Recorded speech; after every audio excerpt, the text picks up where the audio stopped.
chiqarkan deb mana vahima bilan qancha urush janjal bo'lgan masalan uyida-da.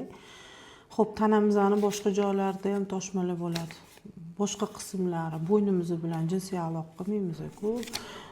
Onkogenni shtamm to'g'ri, bu anaqa ham bor, bu faktor ham bor.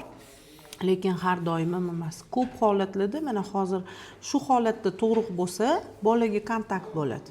Bolaga toshib ketadi. U go'dak qanaqa jinsiy aloqa qiladi? Hamma joyiga ko'p mana bundoq olib qarasa, VPC 80% erkakda bo'lishi mumkin. Armiyaga borgan erkaklarda sunnat vaqtida kontakt bo'lishi mumkin yoki onasida mana hozirgidek holat bo'lsa, tug'ilganda shu narsani yuqtirib tug'ilishi mumkin.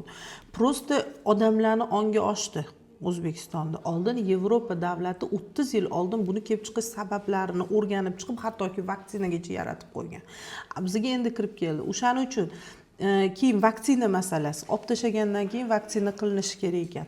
Vaksinasining o'zining qonun qoidasi bor. Bekorga 12 yashar qiz bolaga yoki o'g'il bolaga. Chunki ruslar erta jinsiy hayotga kirishadi. O'shuning uchun shu yosh olindi, 12 yosh. Bir marta ham jinsiy hayotda yashamagan odam, bu virusni yuqtirmagan odam, ana o'shanaqalarga vaksina qilinadi. U noto'g'ri narsa bor chiqib ketsam bilan gaplashmayman, men buni qilib bilan gaplashmayman deb. O'zida bo'lib qolishi mumkin ertaga shu narsa.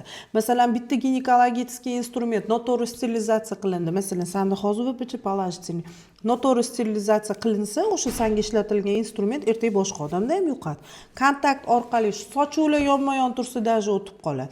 Воздушный kapelni yuqishi mumkin. Nima uchun hamma kuydiravermaydi VPCni? Havo tomchi yo'li orqali yuqadi. Faqat u jinsiy yo'lda rak chaqirmaydi. Qizil o'ngachda rak chaqirishi mumkin, nafas yo'llarida rak chaqirishi mumkin. O'shaning uchun hamma